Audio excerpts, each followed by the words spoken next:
ಹಿಂದೆ ನಾವು ಎಕ್ಸ್ ಎನ್ನುವಂತಹ ಚರಾಕ್ಷರ ಇರುವಂತಹ ಬಹುಪದೋಕ್ತಿಗೆ ಪಿ ಆಫ್ ಎಕ್ಸ್ ಎನ್ನುವಂತಹ ಹೆಸರನ್ನ ಕೊಡ್ಬೋದು ಅಂತ ತಿಳ್ಕೊಂಡಿದ್ದೀವಿ ಅಲ್ವಾ. ಪ್ರಿಯ ವಿದ್ಯಾರ್ಥಿಗಳೇ, ಅಲ್ಲಿ ನಾವು ಬಹುಪದೋಕ್ತಿಗೆ ಪಿ ಆಫ್ ಎಕ್ಸ್ ಅಂತಾನೆ ಹೆಸರು ಕೊಡ್ಬೇಕಂತಿಲ್ಲ. ನಾವು ಕ್ಯೂ ಆಫ್ ಎಕ್ಸ್ ಅಂತ ಬೇಕಾದ್ರೂ ಕೊಡ್ಬೋದು, ಆರ್ ಆಫ್ ಎಕ್ಸ್ ಅಂತ ಬೇಕಾದ್ರೂ ಕೊಡ್ಬೋದು, ನೀವು ಯಾವುದೇ ಹೆಸರನ್ನ ಬೇಕಾದ್ರೂ ಕೊಡ್ಬೋದು.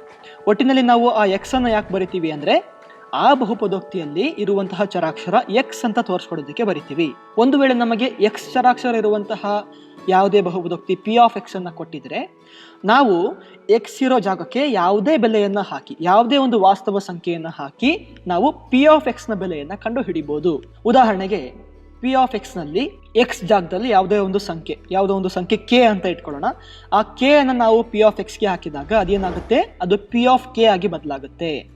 ಉದಾಹರಣೆಗೆ ನಾವು ಈಗ P of X is equal to X square minus 3x minus 4 ಎನ್ನುವಂತಹ ಒಂದು ವರ್ಗ ಬಹುಪದೋಕ್ತಿಯನ್ನು ತೆಗೆದುಕೊಳ್ಳೋಣ.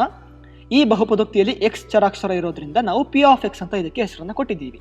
ಈಗ ನಾನು ಈ ಬಹುಪದೋಕ್ತಿಯಲ್ಲಿ ಎಕ್ಸ್ ಇರೋ ಕಡೆ ಯಾವುದೇ ಬೆಲೆಯನ್ನು ಕೊಟ್ಟು ಪಿ ಆಫ್ ಎಕ್ಸ್ ನ ಬೆಲೆಯನ್ನು ಕಂಡು ಹಿಡಿಬಹುದು. ಉದಾಹರಣೆಗೆ ನನಗೆ ಈಗ ಎಕ್ಸ್ ಇರೋ ಕಡೆ -1 ಹಾಕಬೇಕು.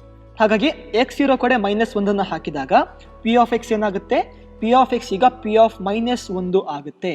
ಹಾಗಾಗಿ ನಾವು ಈಗ ಆ ಒಂದು ಬಹುಪದೋಕ್ತಿಯಲ್ಲಿ ಎಲ್ಲ ಕಡೆ ಎಕ್ಸ್ ಇರುವ ಕಡೆ -1 ಹಾಕಿದರೆ P of -1 is equal to -1 whole square -3 ಗುಣಿಸು -1 -4 ಸಿಗುತ್ತೆ. ಈಗ ಇದನ್ನು ಸಂಕ್ಷೇಪಿಸಿದಾಗ ಉತ್ತರ ಎಷ್ಟು ಬರುತ್ತೆ, ನಮಗೆ ಉತ್ತರ 0 ಬರುತ್ತೆ. ಅದೇ ರೀತಿ ಒಂದು ವೇಳೆ ನಾನು ಎಕ್ಸ್ ಜಾಗದಲ್ಲಿ 4 ಹಾಕ್ತೀನಿ, ಆಗ ಏನಾಗುತ್ತೆ, P of X P of 4 ಆಗಿ ಬದಲಾಗುತ್ತೆ. ಪಿ ಆಫ್ 4 ಸಿಗಬೇಕು ಅಂದರೆ ನಾವೇನು ಮಾಡಬೇಕು, ಎಕ್ಸ್ ಇರೋ ಕಡೆ ಎಲ್ಲ ಏನು ಮಾಡಬೇಕು, 4 ಹಾಕಬೇಕು. ಹಾಗಾಗಿ P of 4 is equal to 4 square -3 × 4 -4 ನಮಗೆ ಅಲ್ಲಿ ಸಿಗುತ್ತೆ. ಇದನ್ನು ನಾವೀಗ ಸಂಕ್ಷೇಪಿಸಿದರೆ ನಮಗೆ ಉತ್ತರ 0 ಸಿಗುತ್ತೆ.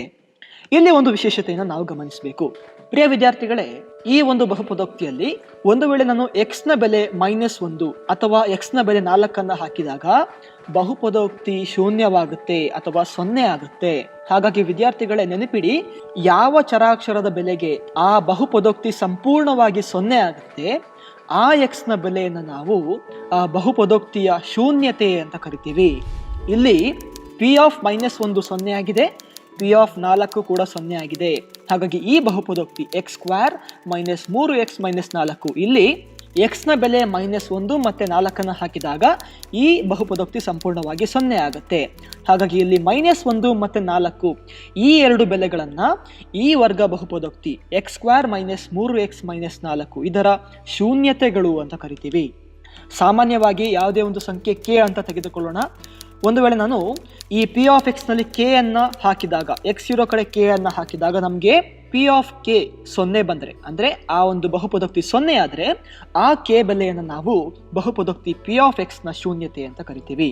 ಈಗ ನಾವು ಪಿ ಆಫ್ ಎಕ್ಸ್ ನಲ್ಲಿ ನಮ್ಮ ರೇಖಾತ್ಮಕ ಬಹುಪದೋಕ್ತಿಯನ್ನು ಉದಾಹರಣೆಗೆ ತೆಗೆದುಕೊಳ್ಳೋಣ. ರೇಖಾತ್ಮಕ ಬಹುಪದೋಕ್ತಿಯನ್ನು ನಾವು ax + b ಅಂತ ಬರೀಬಹುದು. ಹಾಗಾಗಿ ಇಲ್ಲಿ P of X is equal to ax + b ಆಗಿದೆ. ಈಗ ನಾನು ಎಕ್ಸ್ ಇರೋ ಕಡೆ ಕೆ ಬೆಲೆಯನ್ನು ಹಾಕ್ತೀನಿ, ಯಾವುದೇ ಒಂದು ಸಂಖ್ಯೆ ಕೆ. ಆಗ ಏನಾಗುತ್ತೆ, P of X P of K ಆಗುತ್ತೆ.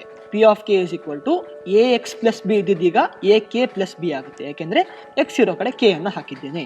ಈಗ ಒಂದು ವೇಳೆ X is equal to K ಬೆಲೆ ಇದೆಯಲ್ವಾ, ಆ ಬೆಲೆ ಒಂದು ವೇಳೆ ಈ ಬಹುಪದೋಕ್ತಿಯ ಶೂನ್ಯತೆ ಆದರೆ ಏನಾಗುತ್ತೆ, ಈ ಸಂಪೂರ್ಣ ಬಹುಪದೋಕ್ತಿ 0 ಆಗುತ್ತೆ. ಅಂದ್ರೆ ಪಿ ಆಫ್ ಕೆ ಅಥವಾ ak + b ಏನಾಗುತ್ತೆ, 0 ಆಗುತ್ತೆ. ಹಾಗಾಗಿ ನಾವು ak + b = 0 ಅಂತ ಹಾಕ್ಬೋದು.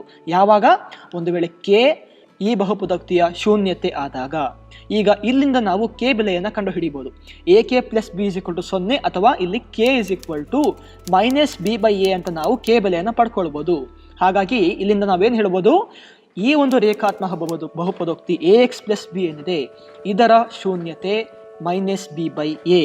ಇದರ ಅರ್ಥ ಏನು ಅಂದ್ರೆ, ನೀವು ಆ ಒಂದು ಬಹುಪದೋಕ್ತಿ ax + b ಅಲ್ಲಿ ಎಕ್ಸ್ ಇರೋ ಕಡೆ -b/a ಬೆಲೆಯನ್ನು ಹಾಕಿದರೆ ಈ ಸಂಪೂರ್ಣ ಬಹುಪದೋಕ್ತಿ 0 ಆಗುತ್ತೆ. ನೀವೇ ಒಂದ್ಸರಿ ಪ್ರಯತ್ನ ಮಾಡಿ ನೋಡ್ಬೋದು.